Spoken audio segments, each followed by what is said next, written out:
Bonjour et bienvenue sur cette nouvelle vidéo des petites astuces de Raphaël pendant le confinement.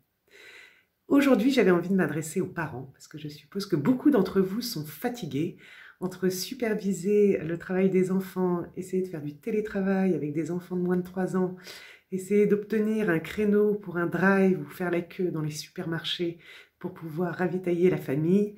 Vous êtes fatigués.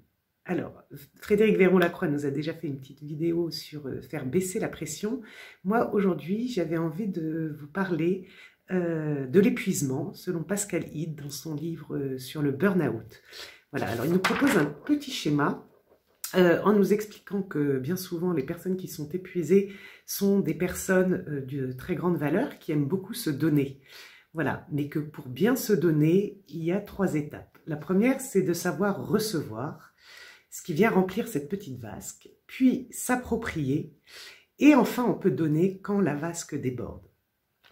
Alors j'avais déjà envie de vous parler de recevoir. Recevoir, c'est-à-dire est-ce que je suis en capacité de demander de l'aide, et puis est-ce que je ne me sens pas redevable. Je ne sais pas, moi, si ma belle-mère me propose de lire une histoire aux enfants par téléphone pour me permettre soit de me reposer, soit de travailler un petit peu, est-ce que je vais accepter ou je vais me dire « Ah zut, je lui devrais quelque chose » et je vais refuser. Recevoir, c'est aussi prendre soin de soi. Par exemple, faire attention à nos besoins comme manger, dormir. Est-ce que je prends le temps de déjeuner, par exemple, ou au contraire, je suis au service des enfants et je mange les restes des assiettes debout. Voilà, s'approprier. Le deuxième point de Pascal Hide, c'est-à-dire est-ce que je suis en capacité de savourer ce que je m'accorde et ce que je reçois. Je vais prendre un exemple tout simple. Je prends enfin un bain pour pouvoir me prélasser et me détendre. Est-ce que je le savoure ou est-ce que je suis dans la culpabilité ou en train de faire ma liste des courses? Anne nous en a déjà parlé, s'émerveiller. Est-ce que je sais changer mes lunettes, chausser des lunettes roses pour voir ce qui va bien avec mes enfants, au contraire de ce qui ne va pas? S'approprier, ça va être aussi, par exemple, pouvoir faire le jeu des 3 kiffs par jour le soir, que chacun puisse dire ce qu'il a aimé. Voilà, c'est voir la vie en rose. Et Pascal Hide nous parle du 3e point qui est de donner une fois qu'on a bien reçu et qu'on s'est bien approprié. Alors, donner va venir toucher quelque chose de nos limites et de les faire respecter.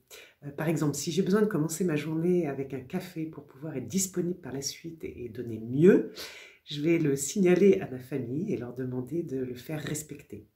Alors, si nous sommes 2, l'idéal, c'est pouvoir alterner ces moments-là pour que chacun d'entre nous puisse avoir un moment.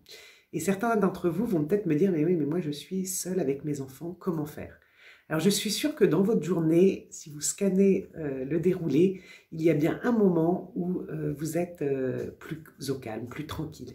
Et là, c'est important de vous autoriser à prendre ce temps pour vous et de laisser la panière de linge à côté et de prendre ce moment-là. Dans les avions, quand on vous dit qu'il y a un incident, on vous dit mettez d'abord vous le masque à oxygène et après mettez-le à vos enfants. D'où l'importance de prendre soin de nous. Donner, ça va aussi venir toucher à quelque chose de notre idéal. Cet idéal, il est bon pour nous.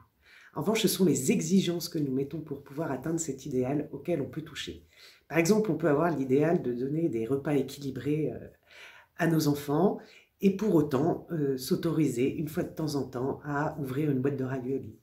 On peut avoir comme idéal de proposer à nos enfants des jeux éducatifs et s'autoriser de temps en temps de pouvoir mettre un film parce qu'on sera plus disponible pour donner par la suite.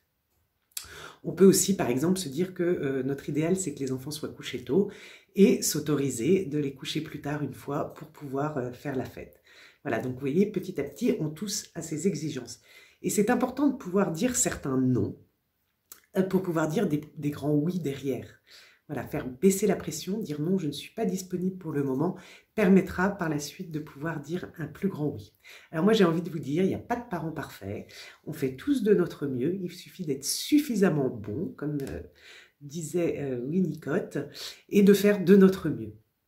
Voilà, en fait ce que retiendront nos enfants, c'est plus la qualité de la relation que l'exigence que nous avons eue permanente. Un jeune se souviendra des bulles qu'il faisait dans son bain quand son père l'accompagnait, mais il ne se rappellera pas qu'il a pris un bain tous les jours.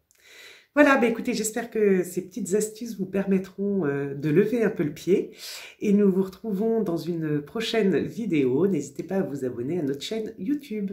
À bientôt.